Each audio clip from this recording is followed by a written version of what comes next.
संसदीय क्षेत्र के प्रवास पर लोकसभा अध्यक्ष ओम बिरला। कोटा स्थित कार्यालय पर आमजन से बिरला ने की है मुलाकात। ओम बिरला को बधाई देने के लिए उमड़ा लोगों का हुजूम।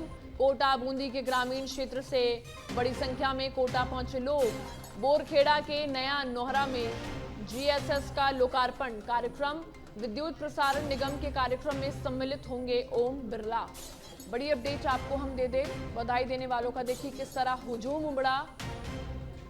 संसदीय क्षेत्र कोटा दौरे पर स्पीकर ओम बिरला। तो विद्युत प्रसारण निगम के कार्यक्रम में सम्मिलित होंगे ओम बिरला।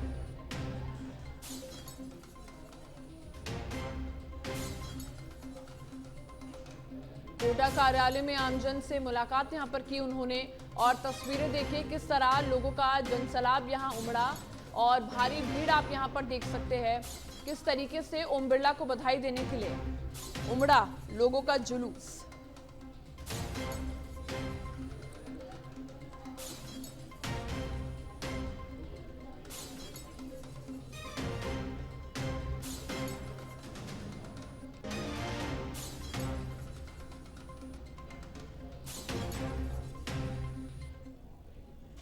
वहीं देखिए जयपुर में राजस्थान इंटरनेशनल सेंटर में भारत सोलर कंपोनेंट एक्सपो का कार्यक्रम चल रहा है, जिसमें ऊर्जा मंत्री हीरालाल नागर ने शिरकत की है और इस दौरान उन्होंने कुसुम योजना के लाभार्थी किसानों से संवाद किया। इस दौरान उन्होंने कहा कि 100 यूनिट फ्री बिजली लेने वाले रजिस्टर्ड उपभोक्ताओं को सोलर एनर्जी लगवाने के लिए प्रमोट किया जाएगा। इसके लिए सब्सिडी को लेकर जो भी सहायता की जरूरत होगी वह सरकार देगी और अगर उपभोक्ता तेजी से सोलर की तरफ बढ़ेंगे तो प्रदेश बिजली खरीदने वाला नहीं बल्कि बिजली बेचने वाला प्रदेश बन जाएगा। वहीं हमारे संवाददाता सुनील यादव ने ऊर्जा मंत्री हीरालाल नागर से खास बातचीत की, सुनिए। यहाँ पर शामिल हुए, किस तरह के जो नवाचार जो हैं वो यहाँ पर किए जा रहे हैं और किस तरह का जो सोलर प्रोजेक्ट को लेकर राजस्थान में जो विकसित होने वाला है।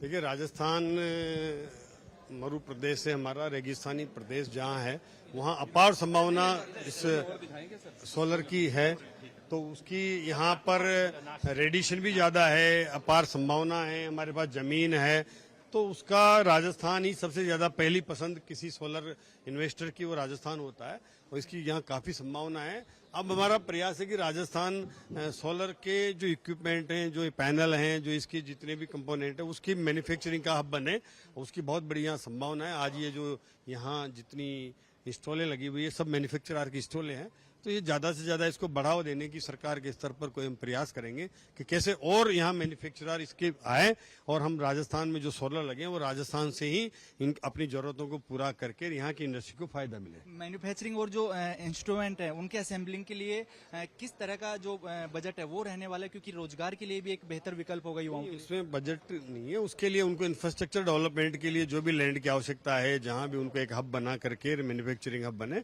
उसके लिए संभावनाएं हम रिको से और रिकोसेर उद्योग विभाग से बात करके और इसकी संभावना तलाशेंगे कि इनको कहीं न कहीं ऐसा हब बनाने की प्रयास करेंगे जहां पे सारे मैन्युफैक्चरर एक ही जगह एक ही क्षेत्र में आएंगे, तो एक आपस में वहां एक पूरा हब बन जाता है, वो उसकी संभावनाएं हैं। कुसुम योजना के भी यहाँ पर सवाल उठता है कि जो घरेलू और जो कृषि उपभोक्ता हैं उनको किस तरह से जो प्रमोट किया जाए, क्योंकि अभी तक जो रुचि है वो काफी कम देखने को मिल रही है। कृषि उपभोक्ताओं के लिए कुसुम सी योजना के तहत हमारा जो प्लांट लगता है उसमें उन किसानों के पंप हैं जो खेती किसान कर रहा है वो उससे जोड़ करके ही वो कुसुम सी प्रोजेक्ट लगा रहे हैं और उसमें किसान भी अपनी जमीन का रजिस्ट्रेशन करा के वो भी बिडिंग करता है तो वो भी कर सकता है। तो ये किसानों को ही हम कुसुम सी योजना के माध्यम से लाइट उपलब्ध कराने के लिए दिन में लाइट मिले 2 ब्लॉक में, इसके लिए कुसुम सी योजना निश्चित रूप से किसानों को बहुत बड़ा फायदा होने वाला है। कोयला संकट को लेकर बातें उठती हैं, किस तरह के जो कोयला संकट को लेकर सरकार प्रयास। कोयला संकट कोई नहीं है, अब ये कांग्रेस सरकार की कांग्रेस टाइम पे कांग्रेस सरकार की ये समस्या उत्पन्न की हुई थी, हमने उसको समाधान किया है और इन्होंने अपने खुद के मतलब फायदे के लिए इसको उत्पन्न किया था, उसको हमने समाप्त कर दिया। कोयले की राजस्थान में कोई संभावना नहीं है, यहाँ कोई कोयले की कोई कमी नहीं रहने दी जाएगी आगे भी। अब डबल इंजन की सरकार है इसलिए कोई कमी नहीं रहेगी कोयले की। तो देखिए ये ऊर्जा मंत्री हीरालाल नागर जी हमारे साथ मौजूद थे और जो बता रहे थे कि राजस्थान में किस तरह से जो राजस्थान को सोलर स्टेट के रूप में विकसित किया जाएगा और तमाम तरह का जो इंफ्रास्ट्रक्चर है वो यहाँ पर विकसित किया जाएगा ताकि इन्वेस्टर्स हैं वो ज्यादा से ज्यादा आ सके, क्योंकि राजस्थान में जो सोलर एनर्जी को लेकर अपार संभावनाएं हैं और जो कोयला जो संकट उसको लेकर भी कहा है कि लगातार इसको ठीक करने का प्रयास किया जा रहा है। पिछली जो सरकार है उसका नतीजा है कि इस तरह का जो संकट आया है। वीडियो जर्नलिस्ट हेमंत शर्मा के साथ सुनील यादव, सच बेदरक, जयपुर। वहीं देखिए जोधपुर के सरदार पटेल पुलिस यूनिवर्सिटी की दीक्षांत समारोह आयोजित किया गया, जहां राज्यपाल कलराज मिश्र की मौजूदगी में पीएचडी उपाधियों के साथ में यूजी और पीजी के अभ्यर्थियों को डिग्रियां और गोल्ड मेडल दिया गया। कार्यक्रम में राज्यपाल कलराज मिश्र ने जहां छात्रों का हौसला बढ़ाया, वहीं कार्यक्रम में गृह राज्य मंत्री जवाहर सिंह बेडम भी मौजूद रहे। इस दौरान जवाहर सिंह बेडम ने कहा कि सरकार महिला सम्मान और सुरक्षा को लेकर गंभीर है।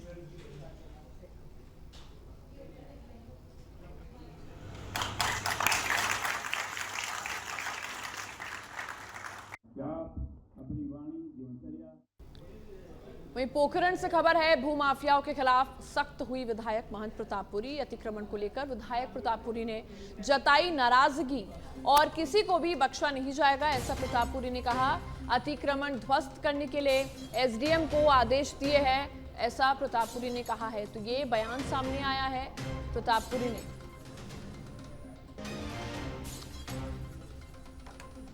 अतिक्रमण को लेकर के आज मैंने एसडीएम साहब को भी बुलाया और यहाँ से जो भी पटवारी है जो पूरा रेवेन्यू का देख के उनको भी बुलाया।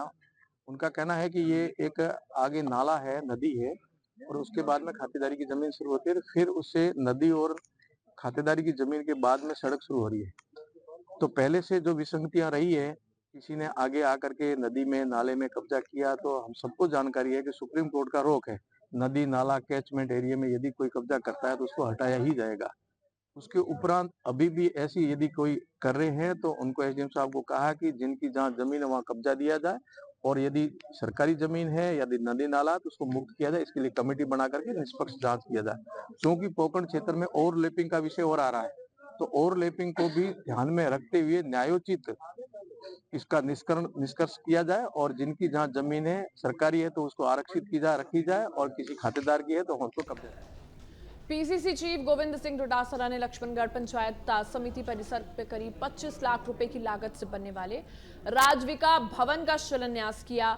इस दौरान सीकर सांसद अमराराम भी मौजूद रहे। कार्यक्रम में नवनिर्वाचित सीकर सांसद अमराराम का सम्मान किया गया। कांग्रेस प्रदेश अध्यक्ष गोविंद सिंह डोटासरा ने कहा कि प्रदेश में इंग्लिश मीडियम स्कूलों को बंद नहीं होने देंगे। इस दौरान डोटासरा ने मदन दिलावर को निशाने पर लिया।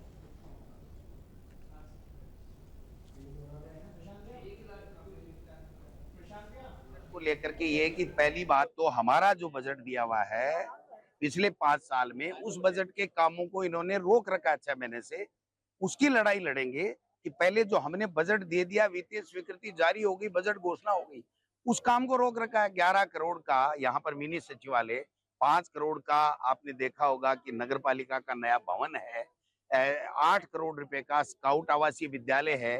ऐसे कई काम हैं जिनका बजट दे दिया गया है। टेंडर प्रक्रिया चालू हो गई थी, उसके बावजूद 8 महीने से रोक रखे। वहीं देखिए शाहपुरा जिला मुख्यालय पर पौधारोपण का महाअभियान चलाया गया, जिसके तहत विधायक लालाराम बैरवा ने पौधारोपण कर अभियान की शुरुआत की। कार्यक्रम में एडीएम सुनील पुनिया, सभापति रघुनंदन सोनी, एसडीओ निर्मा बिश्नोई, आयुक्त रामकिशोर, तहसीलदार रामकुमार पुनिया सहित कई जनप्रतिनिधि भी मौजूद रहे। कार्यक्रम के दौरान विधायक बैरवा ने घोषणा करते हुए कहा कि पूरे विधानसभा क्षेत्र में 1 लाख पौधे लगाए जाएंगे।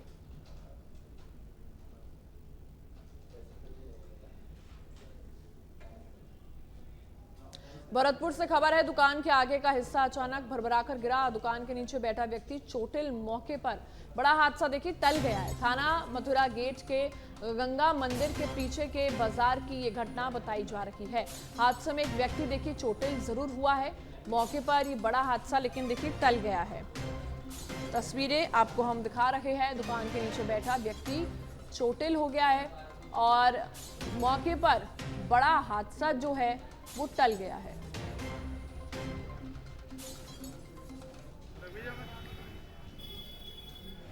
निश्चित तौर पर जैसा आप सभी को विदित है कि दोनों ही गैंगों में पूर्व से अदावत है और पूर्व में भी गैंगवार की घटनाओं में परस्पर आपस में मर्डर की घटना भी हुई है। तो इस बात से इनकार नहीं किया जा सकता कि पुनः इस प्रकार की घटना की व्यूह रचना इनके द्वारा रची गई। उसी के संदर्भ में प्रकरण दर्ज हुआ है। हालांकि जो है जिला पुलिस सतर्क है, हमारी साइबर सेल काफ़ी एक्टिव और अलर्ट है और इसी अलर्टनेस के कारण जो है एक बड़ी गैंगवार की घटना को होने से पूर्व रोका गया है। आगामी समय में भी हमारी स्थानीय पुलिस पूर्ण रूप से अलर्ट है, जिला और शहर सुरक्षित रहे।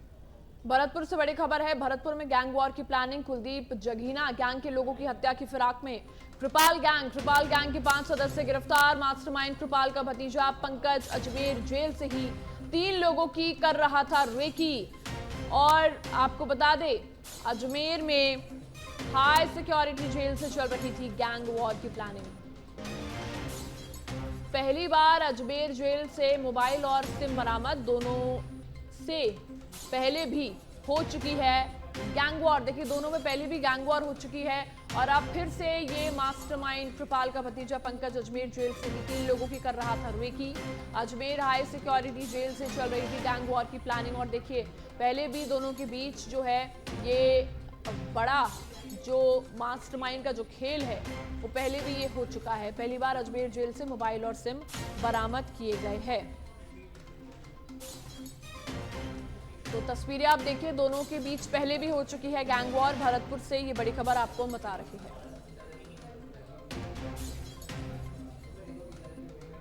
सिरोही से बड़ी खबर। प्राथमिक स्वास्थ्य केंद्र पालरी में लापरवाही की हदें पार। अस्पताल परिसर में बायोमेडिकल वेस्ट जलाया।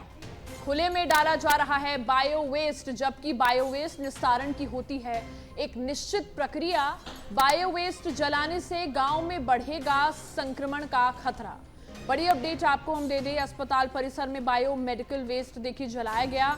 खुले में डाला जा रहा है बायो वेस्ट और आपको बता दें कि इसकी एक प्रक्रिया होती है, लेकिन उसको फॉलो ना करते हुए बायो वेस्ट निस्तारण की होती है एक निश्चित प्रक्रिया, उसको फॉलो ना करते हुए बायो वेस्ट को ऐसे ही डाला जा रहा है, जिससे संक्रमण का खतरा बढ़ सकता है। चलाना तो बिल्कुल गलत है। अगर ऐसा कुछ है तो पालड़ी में जाके आज मैं स्वयं जाके देखूंगा पालड़ी में क्या स्थिति है। तो जो भी अगर ये गलत काम हो रहा है तो इसके लिए रोका जाएगा, नोटिस दिया जाएगा अधिकारी को और भविष्य में इसकी पुनरावृत्ति नहीं हो इसकी कोशिश की जाएगी। नहीं, बायोवेस्ट जलाना तो बिल्कुल गलत है। अगर ऐसा कुछ है तो पालड़ी में जाके। वहीं जयपुर के बस्ती में आबकारी पुलिस ने कार्रवाई करते हुए तस्करी के लिए ले जा रही बियर को जब्त किया। मौके पुलिस ने एक आरोपी को भी गिरफ्तार किया है। मौके पर आपको बता दें, आरोपी की पहचान दिनेश कुमार के रूप में की गई है, जो कि सांचौर का रहने वाला है। पुलिस के अनुसार आरोपी डामर के टैंकर में बियर के कार्टन ले जा रहा था। मुखबिर की सूचना पर पुलिस ने मोहनपुरा पुलिया पर नाकाबंदी कराई और संदेह के आधार पर ट्रक की तलाशी ली तो उसमें बियर के लगभग 200 कार्टन बरामद किए। फिलहाल पुलिस मामले की जांच कर रही है।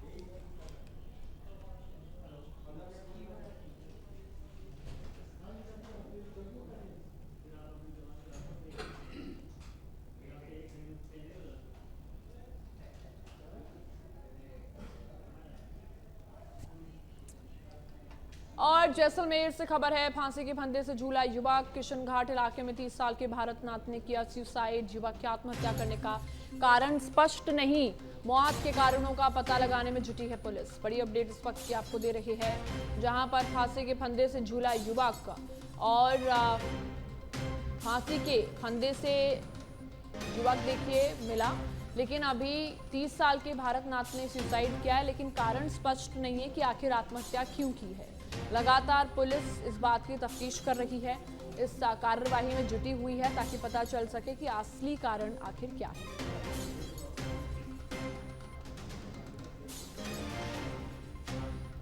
तो फांसी के फंदे से झूला युवक।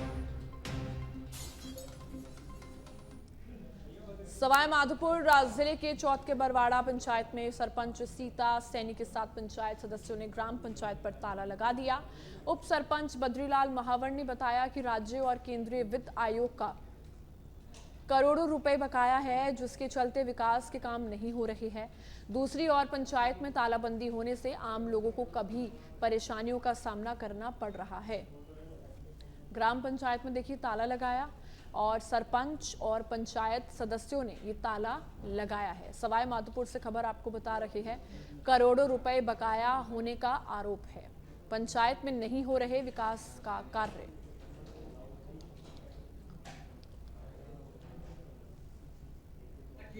पूर्व निर्धारित प्रदेश अध्यक्ष सरपंच संघ के आह्वान पर राज्य और केंद्रीय वित्त आयोग द्वारा ग्राम पंचायतों को इनकी हिस्से की राशि बहुत समय से दी नहीं जा रही है, जिससे सारे विकास कार्य प्रभावित हो रहे हैं। गांव के अंदर जो है जनता भी परेशानियां महसूस कर रही है। इसी को मद्देनजर रखते हुए बार बार सरकार का ध्यान आकर्षित करने के बावजूद भी सरकार ध्यान नहीं दे रही है।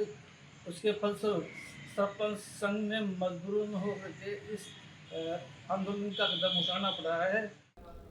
खबर सिरोही से है, जहां बस स्टैंड से नेशनल हाईवे को जोड़ने वाले मुख्य मार्ग पर एक मकान को चोरों ने निशाना बनाया। चोरों ने 6 लाख के जेवरातों पर हाथ साफ किया।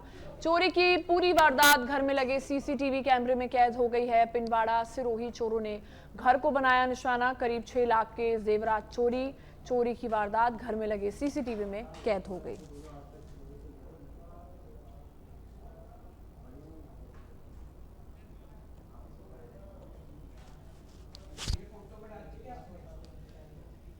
झालावाड़ से बड़ी खबर, बजरी माफिया की दबंगई का मामला। पार्क में कब्जा करने के उद्देश्य से पौधारोपण कर रहे व्यक्ति पर बरसाए डंडे। बीच बचाव करने आए पति पत्नी को बोले जाति सूचक शब्द। मंदिर में पौधे लगाने पर मारपीट। सूचना के बाद मौके पर पहुंचा Bajrang Dal. Sunil housing board colony में पार्क का मामला है। पुलिस ने मामला दर्ज कर शुरू की है जांच। बड़ी अपडेट आपको हम दे रहे हैं, जहां पर किस तरीके से देखिए पार्क में कब्जा करने से ये जुड़ा मामला आपको हम बता रहे हैं। झालावाड़ से मंदिर में पौधे लगाने पर ये मारपीट कर दी गई और देखिए जाति सूचक शब्द का भी यहाँ इस्तेमाल किया गया है। सूचना के बाद मौके पर पहुंचा बजरंग दल।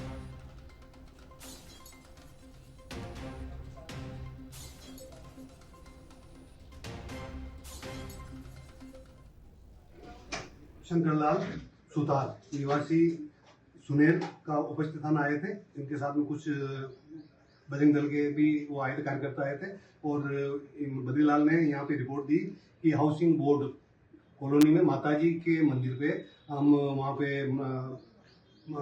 पौधारोपण के लिए गए थे। तो वहाँ पर उदयलाल, भीमराज, दुर्गेश, मनीष, प्रकाश, कालू, प्रेम भाई, राधा भाई ने हमें रोक करके और मेरे साथ में मारपीट की।